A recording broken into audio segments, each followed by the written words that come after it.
এক নাম্বার কথা, জান্নাত কিসের তৈরি? তিরমিজি শরীফের 2526 নম্বর হাদিসের বর্ণনা। আবু হুরায়রা রাদিয়াল্লাহু তাআলা আনহুর বর্ণনা।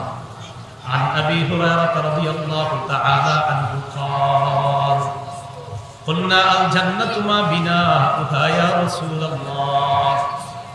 আবু হুরায়রা রাদিয়াল্লাহু তাআলা আনহু বলেন, রাসূলকে প্রশ্ন করলাম, জান্নাত কিসের তৈরি? فقال رسول الله صلى الله عليه وسلم لبنة من فضة ولبنة من ذهب। জান্নাত স্বর্ণ এবং রূপার ইট দিয়ে তৈরি করা। রূপার ইট প্রথমে, এরপরে স্বর্ণের ইট। এই যে রূপা আর স্বর্ণের ইটের মাঝখানে কি? ওয়াবিলাতুহা আল-মিসকুল আসফার। স্বর্ণ আর রূপা এই দুই ইটের মাঝখানে গাঁথুনি দেওয়া হয়েছে সুগন্ধি মৃগ নাভির মাধ্যমে। ওয়াহাসবাউহা আল-লুলু ওয়াল ইয়াকুত। জান্নাতের কঙ্কর ইয়াকুত, আল-লুলু বলছে মণি মুক্তা। ওয়া তুরবাতুহা আজ-জাফরান। জান্নাতের মাটি হলো জাফরান। তাহলে জান্নাতের মাটি জাফরান, জান্নাতের কঙ্কর মণিমুক্তা, জান্নাতের দেয়ালগুলা স্বর্ণ আর রূপার ইট দ্বারা তৈরি। রূপা আর স্বর্ণের ইটের গাঁথুনি দেওয়া হয়েছে সুগন্ধি মৃগ নাভির মাধ্যমে। দুই নাম্বার কথা, জান্নাতের মধ্যে স্পেশাল 4টি বাগান আছে। তিরমিজি শরীফের 2528 নম্বর হাদিসের বর্ণনা। قال رسول الله صلى الله عليه وسلم إن في الجنتين جنتين। আল্লাহ নবী বলেন, জান্নাতের মধ্যে এমন 2টি বাগান আছে। এই 2টি বাগান কেমন? নবী বলেন, আনিয়াতুহুমা ওয়া মা ফীহিমা মিন ফিদ্দা। এই 2টি বাগানের মধ্যে যত পান পাত্র আছে, প্লেট আছে, খাবারের পাত্র আছে, এই খাবারের পাত্রগুলা জগ গ্লাস সহ ওই জান্নাতের মধ্যে যা আছে আল্লাহ রূপা দ্বারা তৈরি করে দিয়েছেন। ওয়া জান্নাতাইনি মিন যাহাব। রাসূল বলেন, আর 2টা বাগান হলো স্বর্ণের। এই 2টা বাগানের মধ্যে আনিয়াতুহুমা ওয়া মা ফীহিমা মিন যাহাব। স্বর্ণের বাগান 2টার মধ্যে স্বর্ণের পান পাত্র, স্বর্ণের জগ গ্লাস এবং আরো যা কিছু আছে আল্লাহ স্বর্ণ দ্বারা তৈরি করে দিয়েছেন। তাহলে রূপার 2টা বাগান, স্বর্ণের 2টা বাগান। রূপার বাগানের জগ গ্লাসগুলা রূপার, স্বর্ণের বাগানের জগ গ্লাসগুলা স্বর্ণের। এই হলো 4টা বাগান। 3 নাম্বার কথা, জান্নাতের গাছ কেমন? সহিহ বুখারী হাদিস নাম্বার 4881 নম্বর হাদিস, 4881। قال رسول الله صلى الله عليه وسلم إن في الجنة شجرة يسير الراكب في ظلها 100 عام। আল্লাহ নবী বলেন, জান্নাতের মধ্যে এমন একটা গাছ আছে যে গাছের ছায়ার মধ্যে একজন সওয়ার 100 বছর পর্যন্ত চলতে থাকবে। লা ইয়াততাউহা। ওই গাছের ছায়ার মধ্যে 100 বছর চলতে থাকার পরেও ছায়া অতিক্রম করতে পারবে না। তাহলে গাছ কত বড়? গাছের ছায়া 100 বছর অতিক্রম করবে, এরপরেও ছায়া অতিক্রম করতে পারবে না 100 বছর চলার পরেও। তাহলে গাছটা কত বড়? এ হলো 3 নাম্বার কথা। 4 নাম্বার কথা, জান্নাতের তাবু কিসের তৈরি? তিরমিজি শরীফের 2528 নম্বর হাদিসের বর্ণনা। قال رسول الله صلى الله عليه وسلم إن في الجنة لخيمة من درة مجوفة। জান্নাতের মধ্যে যে তাবু আছে, এই তাবুগুলা কিসের তৈরি? আল্লাহ বলেন, জান্নাতের তাবুগুলা মণি মুক্তা দ্বারা তৈরি করা। আরজুহা 60 মিলা। এর প্রশস্ততা হলো 60 মাইল। আল্লাহ নবী বলেন, তাবুগুলা কেমন? ফি কুল্লি জাওয়াতিন মিনহা আহলুন। এই তাবুর প্রত্যেকটা খুঁটির মধ্যে একজন হুর দাঁড়ায় থাকবে। মায়ারাউনা আল আখারিন। একজন হুরকে অন্য হুরেরা দেখতে পাবে না। এই জায়গাটা বুঝেন, তাবুর খুঁটির এক একটা খুঁটির কোনায় একজন হুর আছে, অন্যান্য হুররা তাকে দেখতে পারবে না। কেন? এক খুঁটি থেকে আরেক খুঁটির এত দূরত্ব যে ওই খুঁটির হুর আরেক খুঁটির হুরকে দেখতে পারবে না।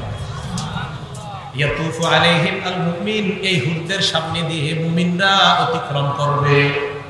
তাহলে জান্নাতের তাবু মণিমুক্তা দ্বারা তৈরি করা।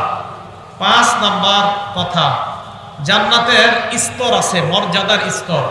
সহিহ বুখারী হাদিস নাম্বার 2790 নাম্বার হাদিস, 2790 এই হাদিসের বর্ণনা। ক্বালা রাসূলুল্লাহ সাল্লাল্লাহু আলাইহি ওয়াসাল্লাম, আল্লাহ নবী বলেন, ইন্না ফিল জান্নাতি মিআতা দারাজা, জান্নাতের মধ্যে মর্যাদার এমন 100টা স্তর আছে।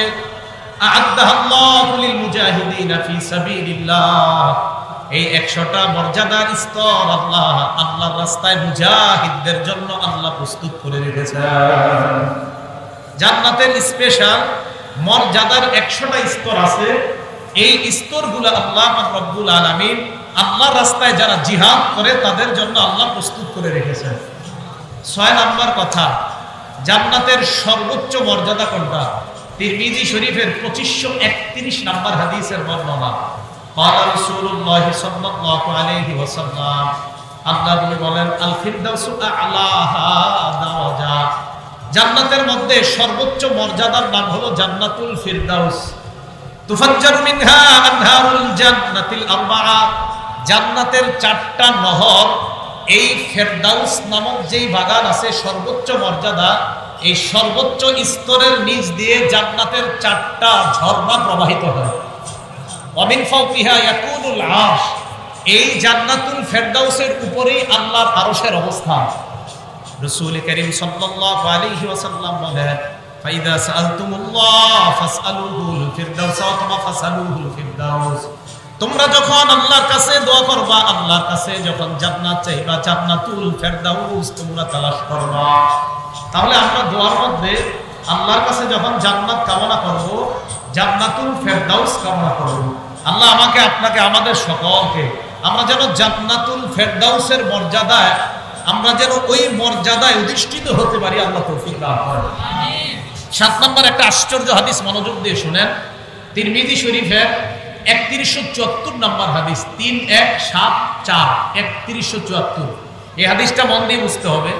নবীজির এক মহিলা সাহাবিয়া, নাম হলো রুবাইয়া বিনতে নজর। এই রুবাইয়া বিনতে নজর রাসূল আকরাম সাল্লাল্লাহু আলাইহি সাল্লামের কাছে আসলেন। ওয়াকানা ইবনুহা হারিসা ইবনে সুরাকা, এই রুবাইয়া বিনতে নজরের ছেলের নাম হারেসা। এই হারেসা উসিবা ইয়াউমা বদরিন, বদরের দিন আঘাতপ্রাপ্ত হয়েছে।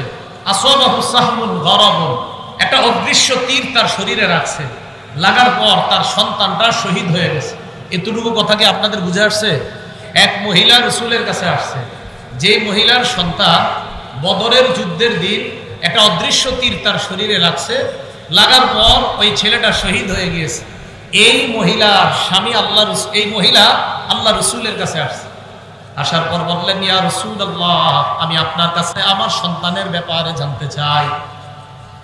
লাইন কানা আসাবা খায়রা, আমার সন্তান যদি মরে যাওয়ার পর কোনো ভালো কিছু পেয়ে থাকে, ইহতাসাবতু ওয়া সাবারতু, তাহলে আমি ধৈর্য ধারণ করব, সওয়াবের আশা করব। ওয়া ইন লাম ইউসিব খায়রা, আমার সন্তান যদি মরে যাওয়ার পর কোনো কল্যাণ না পেয়ে থাকে, ইয়া রাসূলুল্লাহ ফাজতাহাতু ফিদ দুআ, তাহলে আমি বেশি বেশি আমার সন্তানটার জন্য আল্লাহর কাছে দোয়া করব। আল্লাহ নবী বলেন, হে নারী, তুমি শোনো, ইন্নাহা জিনানুন ফি জান্নাহ, জান্নাতের মধ্যে একটা দুইটা না, অসংখ্য অগণিত বাগান। ওয়া ইন্না ইবনাকি আসাবাল ফিরদাউসাল আলা, তোমার সন্তান যেই বাগানটা পেয়েছে, এই বাগানটার নাম হলো জান্নাতুল ফিরদাউস, যেটা জান্নাতের সর্বোচ্চ বাগান। ওই বাগানের মালিক আল্লাহ তোমার ছেলেকে বানায় দিয়েছে। তোমার সন্তান তো জান্নাতুল ফিরদাউসে আছে, সেখানে আছে তোমার সন্তান, তুমি চিন্তা করবা না। তো ওই নারীকে আল্লাহ রাসূল সাল্লাল্লাহু আলাইহি সাল্লাম বললেন যে তোমার সন্তান জান্নাতুল ফিরদাউসে আছে, যেটা সর্বোচ্চ জান্নাত, এটা হলো জান্নাতুল ফিরদাউস। এই জান্নাতুল ফিরদাউসের ব্যাপারে রাসূল বলেন, শোনো, আল ফিরদাউসু রাবওয়াতুল জান্নাত, ফিরদাউস হলো জান্নাতের সর্বোচ্চ এলাকার নাম। ওয়া আওসাতুহা, জান্নাতের সর্বশ্রেষ্ঠ কেন্দ্রের নাম জান্নাতুল ফিরদাউস। ওয়া আফজালুহা, জান্নাতের সর্বশ্রেষ্ঠ মর্যাদাপূর্ণ জায়গার নাম হলো জান্নাতুল ফিরদাউস। 8 নাম্বার, জান্নাতুল ফিরদাউস কিসের তৈরি? ভালো করে বুঝবেন। প্রথমে আলোচনা করছি জান্নাত কিসের তৈরি, আর 8 নাম্বার আলোচনা জান্নাতুল ফিরদাউস, মানে জান্নাতের সর্বশ্রেষ্ঠ মর্যাদার নাম জান্নাতুল ফিরদাউস, এটা কিসের তৈরি? এই ব্যাপারটা আমরা জানবো মুসনাদে আহমদ নামে একটা হাদিসের কিতাব আছে, এই কিতাবের 17,746 নাম্বার হাদিস।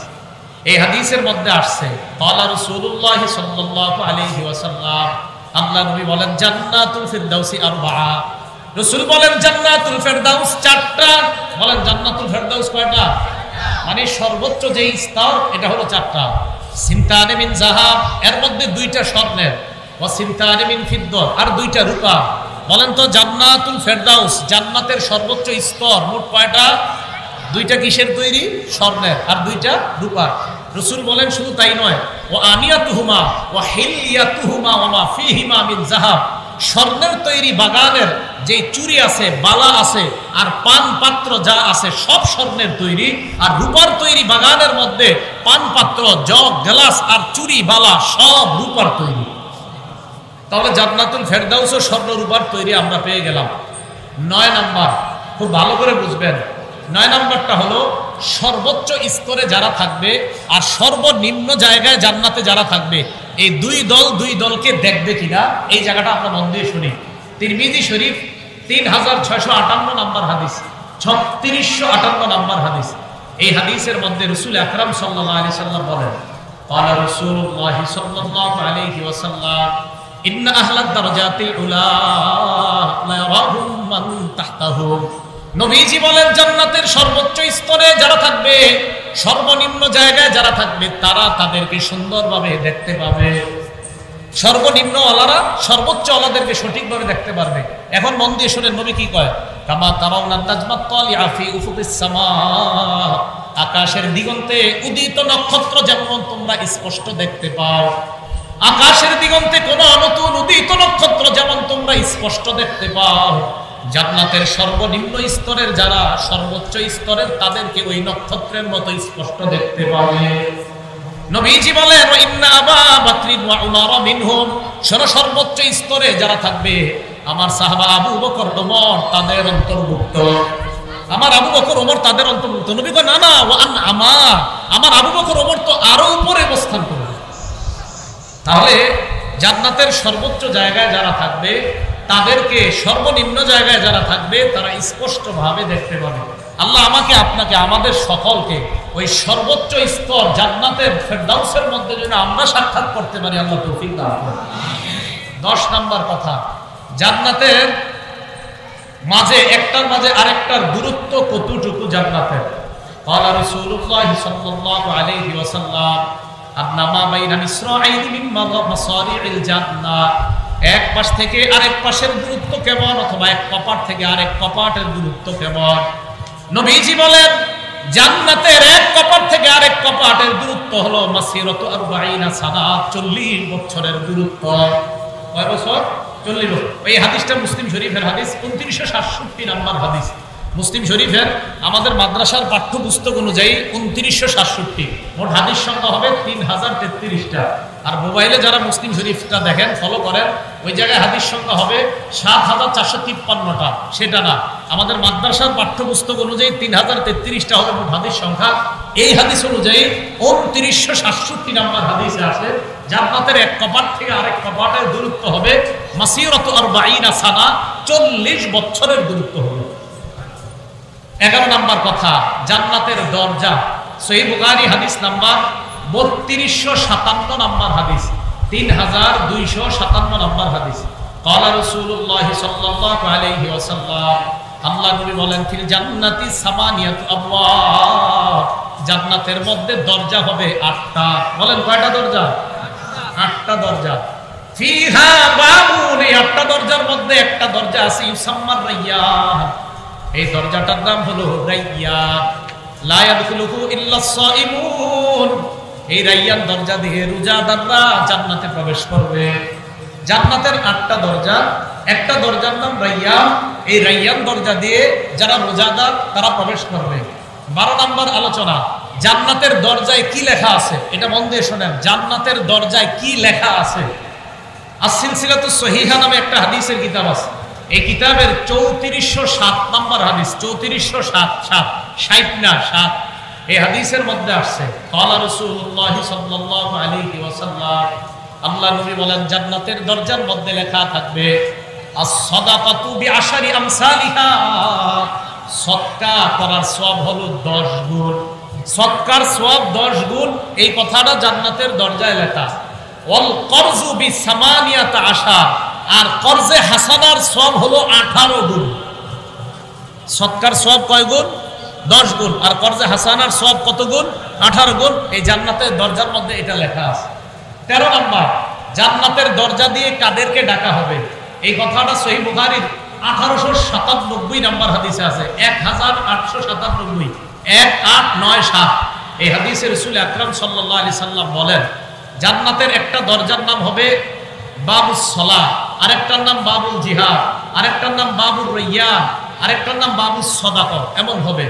ক্বালা রাসূলুল্লাহ সাল্লাল্লাহু আলাইহি ওয়াসাল্লাম, দুইয়া মিন বাবিস সালাহ, নামাজীদেরকে নামাজের দরজা দিয়ে ডাকা হবে। জান্নাতের একটা দরজার নাম থাকবে বাবুস সালাহ, দুইয়া মিন আবওয়াবিস সালাহ, যারা নামাজি তাদেরকে ওই নামাজ নামক দরজা দিয়ে আহ্বান করা হবে। ফামান কানা মিন আহলিল জিহাদ, যারা আল্লাহর রাস্তার মুজাহিদ, দুইয়া মিন বাবিল জিহাদ, তাদেরকে জান্নাতের জিহাদ নামক দরজা দিয়ে আহ্বান করা হবে। ওয়ামান কানা মিন আহলিস সাদাকা, আর যারা দুনিয়ার মধ্যে সদকা করত, দুইয়া মিন বাবিস সাদাকা, তাদেরকে বাবুস সাদকা নামক দরজা দিয়ে ডাকা হবে। ওয়ামান কানা মিন আহলিস সিয়াম, যারা রোজাদার, দুইয়া মিন বাবির রাইয়ান, তাদেরকে রাইয়ান নামক দরজা দিয়ে ডাকা হবে। রাইয়ান নামক দরজা দিয়ে রোজাদার।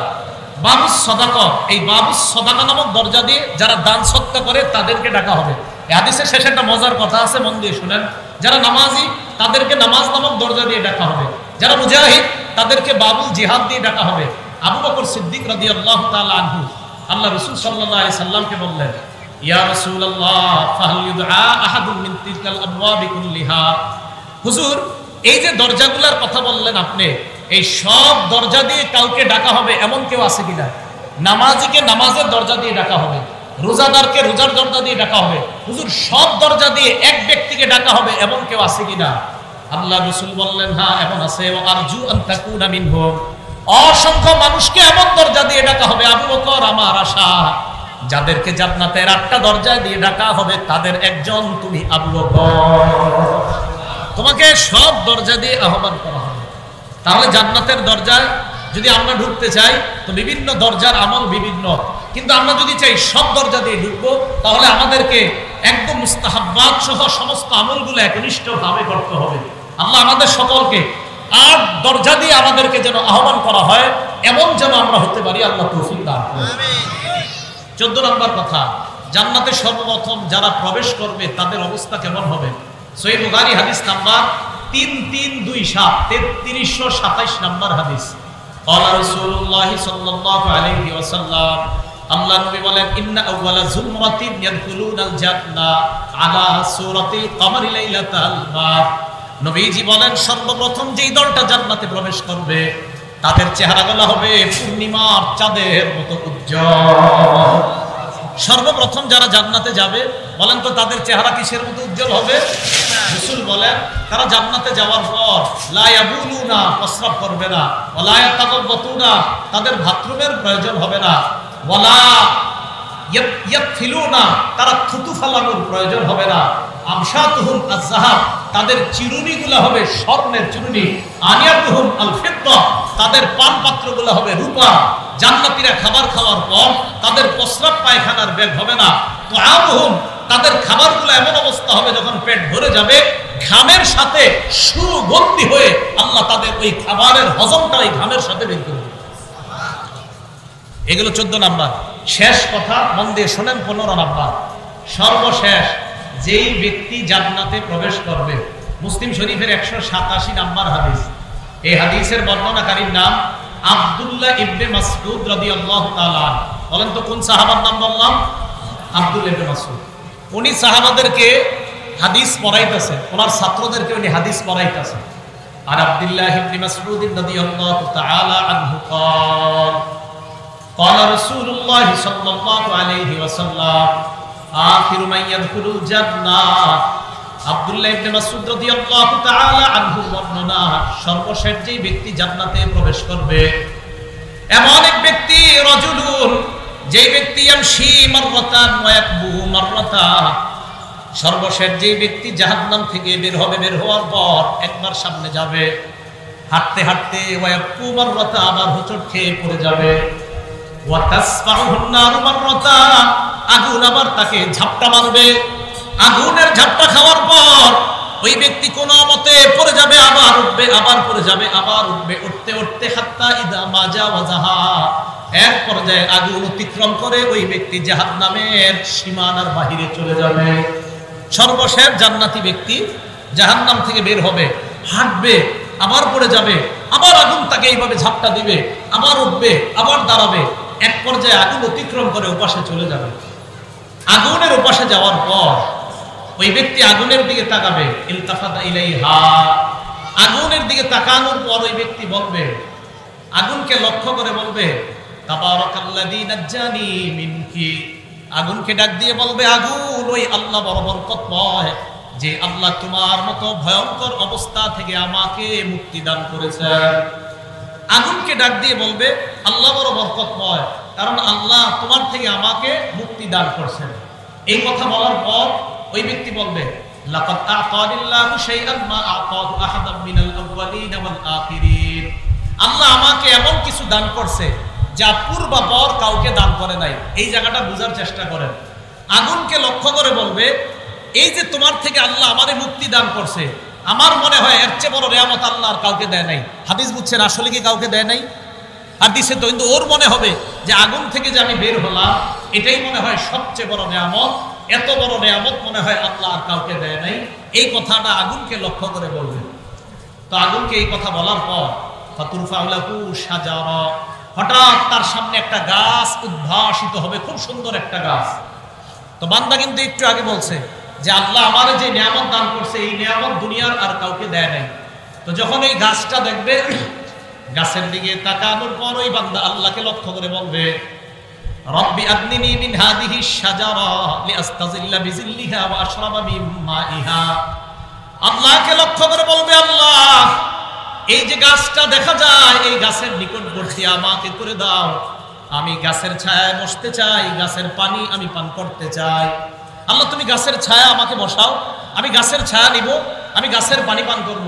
আল্লাহ কয়, তুমি না মাত্র বললা আমি নাকি এত বড় নিয়ামত কাউকে দেই নাই, তো তুমি এই নিয়ামত আবার কেন চাও? আল্লাহ আপনি আমাকে কোনো মতে এই জায়গায় নেন, আমি আর কিছু আপনার কাছে চাইবো না। আল্লাহ লক্ষ্য করে বলবেন, ইন আতাইতুকুহা ইন আতাইতুকাহা, আমি যদি তোমাকে এই নিয়ামত দেই, গাছের নিচে তোমাকে নিয়ে যাই, গাছের ছায়া তোমাকে বসাই, গাছের পানি পান করাই, লাআল্লি ইন আতাইতুকাহা সাআলতানি গায়রাহা, আমার তো মনে হয় এই নিয়ামত পাওয়ার পর তুমি আবার আমার কাছে অন্য কোনো নিয়ামত চাইবা। ওই বান্দা জবাব দিয়ে বলবে, ইউআহিদুহু আল্লাহ ইয়াসআলাহু গায়রাহা, আল্লাহর কাছে ওয়াদা করবে, আল্লাহ আমি ওয়াদা করলাম তোমার কাছে আমি আর কোনো নিয়ামত চাইবো না। আল্লাহ বলে, সত্যি তো? কয় হ্যাঁ। এবার আল্লাহ দেখেন কি করে, ফায়ুদিনিহি বিনহা, বান্দাকে গাছের কাছে আল্লাহ নিয়ে যায়, লিআন্নাহু ইয়ারা মা লা সাবরা আলাইহা, কারণ বান্দা এমন জিনিস দেখতেছে যে জিনিস দেখলে আর ধৈর্য ধারণ করা যায় না। হাদিসটা বুঝছেন? ওই বান্দা এমন নিয়ামত দেখতেছে যে নিয়ামত দেখলে ধৈর্য ধারণ করা যায় না। তো আল্লাহ দেখতেছে এই বান্দার আর ধৈর্য হইতেছে না, আল্লাহ মায়া করে বান্দাকে ওই গাছের নিকটবর্তী করে দেয়। এখন দেখেন কি, বান্দা গাছের কাছে কাছে যাওয়ার পর ফায়াস্তাজিল্লু বিজিল্লিহা, বান্দা ওই গাছের ছায়ায় ছায়া নিছে, ওয়া ইয়াশরাবু মিন মাইহা, বান্দা সেখান থেকে পানি পান করবে। ছায়া দেওয়ার পর, পানি পান করার পর, ফাতুরফাউ লাহু শাজারা হিয়া আহসানু মিনাল উলা, ওই বান্দার সামনে আরেকটা গাছ উদ্ভাসিত হবে, যে গাছটা আগের গাছের চাইতে বড় সুন্দর। আগে কি ওয়াদা করছে? চারদিকে আওয়াজ, তো মনে হয় বুঝাইতে পারতেছি না, চারদিকে আওয়াজ, আর আমি যখন বুঝি যে আপনাদেরকে বুঝাইতে পারতেছি না তখন আর ভালো লাগে না, চারদিকে আওয়াজ। এই জন্য আপনারা বুঝতেছেন তো? বুঝতে হবে, বয়ান বুঝতে হবে। বয়ান না বুঝলে, আমার উদ্দেশ্য বয়ানটা বুঝেন, বয়ান কেমন সুন্দর হইতেছে এটা বলাও দরকার না, খালি বুঝতেছেন নিয়ে এতটুকু বলেন। রাসূল আকরাম সাল্লাল্লাহু আলাইহি সাল্লাম বলেন, ওই ব্যক্তিকে গাছের কাছে নিছে, নেওয়ার পর ওই ব্যক্তি গাছের ছায়া নেয়, নেওয়ার পর গাছের পানি পান করে, করার পর ওই বান্দা আল্লাহর সামনে যখন আল্লাহ আরেকটা গাছ উদ্ভাসিত করে দেয়, ওই বান্দা আল্লাহকে লক্ষ্য করে বলে, আল্লাহ আদনি মিন হাদিহি শাজারা লিআশরাবা মিন মাইহা ওয়া আস্তাজিল্লা বিজিল্লিহা। আল্লাহ তুমি আমাকে ওই গাছের কাছে নিয়ে যাও, গাছের পানি পান করতে যাই, গাছের ছায়া নিতে চাই। আল্লাহ ডাক দিয়ে বলবে ইবনা আদম আলাম তুআহিদনি আম লা তাসআলানি গায়রাহা, হে আদম সন্তান তুমি কি আমার সাথে ওয়াদা করো নাই তুমি আমার কাছে অন্য কোনো নিয়ামত চাইবা না? আগের গাছের কাছে তোমাকে নিয়ে গেলে আর কিছু চাইবা না। বান্দা বলবে আল্লাহ ওয়াদা করলাম লা আসআলুকা গায়রাহা, দ্বিতীয় গাছের কাছে নিয়ে যাও আমি আর তোমার কাছে কিছু চাইবো না। আল্লাহ মায়া করে ফায়ুদনিহি মিনহা, ওই দ্বিতীয় গাছের ছায়ার মধ্যে তাকে নিয়ে গেছে। ফায়াস্তাজিল্লু বিজিল্লিহা, সেটার ছায়া নেয়। ওয়ায়াশরাবু মিন মাইহা, সেটার পানি পান করে। খুব মন দিয়ে শুনেন, দ্বিতীয় গাছের কাছে যাওয়ার পর বাস আরামে আছে। ফাতুরফাউ লাহু শাজারাতুন ইনদা বাবিল জান্নাহ হিয়া আহসান মিনাল উলাইয়াইন। এবার বান্দা তাকায় দেখে জান্নাতের দরজার সামনে আরেকটা গাছ আগের দুই গাছের চাইতে কোটি গুণ বেশি সুন্দর। আরেকটা গাছ উদ্ভাসিত হয়েছে জান্নাতের দরজায়। এখন ওই বান্দা আল্লাহ রে কয় আল্লাহ আদনিনি মিন হাদিহি শাজারা, মাবুদ ওইটার কাছে নেন। আল্লাহ কয় তুমি না ওয়াদা করলা আর কিছু চাইবা না? কয় মাবুদ এবার ওয়াদা লা আসআলুকা গায়রাহা, আমি আর কিছু আপনার কাছে চাইবো না। আল্লাহ কয় ঠিক তো? কয় হ্যাঁ। ফায়ুদিনিহি মিনহা, জান্নাতের দরজার কাছে নিয়ে যায়। নিয়ে যাওয়ার পর পানি পান করে জান্নাতের দরজার কাছে ওই গাছের ছায়া নেয়। এবার দেখেন কি হয়, ফায়াসমাউ আসওয়াতা আহলিল জান্নাহ, ওই বান্দা জান্নাতের দরজার গাছের নিচ থেকে জান্নাতের মানুষের কথাবার্তার আওয়াজ শুনতে পায়। এখন কি বলবে বলেন তো? আল্লাহ রেখে আল্লাহ আদখিলনিহা, আল্লাহ আপনি আমার জান্নাতে ঢুকাইয়া দেন। এই জায়গাটা আপনার একটা সুন্নত পালন করতে হবে, আমি সহ আমরা সবাই পালন করবো, একটু শুনেন তো। আল্লাহ যখন এই কথা বলে ওই বান্দা, আল্লাহ বান্দারে বলে বান্দা আয়ুরদিকা ইন আতাইতুকা দুনিয়া ওয়া মিসলাহা ওয়া ইন আতিকা দুনিয়া ওয়া মিসলাহা, আমি যদি তোমাকে দুনিয়ার সমপরিমাণ জান্নাতের একটা জান্নাত তোমাকে আমি দান করি, তুমি কি খুশি? বান্দা আল্লাহকে বলবে আল্লাহ আতাস্তাহজিউ বি ওয়া আনতা রব্বুল আলামিন, আল্লাহ আপনি না বিশ্ব জগতের রব, আপনি কি ঠাট্টা করেন? সুবহানাল্লাহ। আল্লাহরে কি বলছে? আল্লাহ আপনি কি ঠাট্টা করেন? মানে ওর বিশ্বাস হয় না আল্লাহ আপনি আমারে এত বড় কিছু দিবেন, অসম্ভব। এই হাদিসের বর্ণনাকারী কে? আব্দুল্লাহ ইবনে মাসউদ। বর্ণনাকারী কে? ফাদহিকা ইবনে মাসউদ। আব্দুল্লাহ ইবনে মাসউদ হাসি দিয়েছে, আপনারা হাসি দিলেন, হাসি দিয়েছেন সবাই। তো ইবনে মাসউদ হাসি দেওয়ার পর একটা প্রশ্ন করছে, ওই সুন্নত অনুযায়ী আমিও প্রশ্ন করতেছি আপনাদেরকে। ইবনে মাসউদ হাসি দেওয়ার পর ছাত্রদেরকে বললেন আলা তাসআলুনি মিম্মা আদহাকু, এই তোমরা কি আমাকে প্রশ্ন করবে না আমি কেন হাসলাম? এখন আপনারা আমাকে প্রশ্ন করেন যে হুজুর আপনি কেন হাসছেন, প্রশ্ন করেন। এই যে প্রশ্ন করলেন আল্লাহ সুন্নত জিন্দা করার সওয়াব দিয়ে দিয়েছে। আব্দুল্লাহ ইবনে মাসউদ রাদিয়াল্লাহু তাআলা আনহু তার ছাত্রদেরকে বললেন তোমরা কি আমাকে প্রশ্ন করবে না আমি কেন হাসলাম? তো ছাত্ররা প্রশ্ন করলেন হুজুর মিম্মা দহিকতা, আপনি কেন হাসলেন? ইবনে মাসউদ জবাব দিলেন এই হাদিস নবী যখন আমগরে পড়াইছে নবী হাসি দিছে। নবী হাসি দেওয়ার পর ফাকালু, সাহাবারা প্রশ্ন করছে ইয়া রাসূলুল্লাহ আপনি কেন হাসছেন? নবী যে জবাব দিছে বান্দার এই কথা শুই না আল্লাহ হাসি দিছে তাই আমি হাসি দিছি। তাহলে মুসলমানের হাসি দেওয়ার পিছনে দলিল আছে না নাই? আছে। মুসলমান হাসবে সওয়াব হবে, ওই জায়গায় হাসবে না যেখানে গুনাহ হয়। মুসলমান সেখানে হাসবে যেখানে হাসি দিলে সওয়াব হয়, ওখানে হাসবে না যেখানে হাসি দিলে গুনাহ হয়। নাটক সিনেমা দেখে হাসি দিলে সওয়াব হবে না গুনাহ? আর যেখানে সাহাবা রসুল আল্লাহ হাসছে সেখানে হাসি দিলে সওয়াব না গুনাহ? এই তো মাশাআল্লাহ, মুসলমান হাসবে সওয়াব হবে, মুসলমান কান্না করবে সওয়াব হবে। ওই আলোচনাটা আর করলাম না, কান্নার বাকি হাসি। তো ইবনে মাসউদ রাদিয়াল্লাহু তাআলা আনহু এই কথা বলার পর রাসূল আকরাম সাল্লাল্লাহু আলাইহি সাল্লাম বলেন বান্দা যখন আল্লাহরে বলছে আল্লাহ আপনি কি ঠাট্টা করেন? কয় বান্দার এই ঠাট্টা করেন কথাটা শুই না দহিকার রব, আল্লাহ হাসি দিছে তাই আমি হাসলাম। তো রাসূল আকরাম সাল্লাল্লাহু আলাইহি সাল্লাম বলেন অবশেষে ওই বান্দাকে 10 দুনিয়ার সমপরিমাণ একটা জান্নাতের মালিক আল্লাহ বানায় দেন।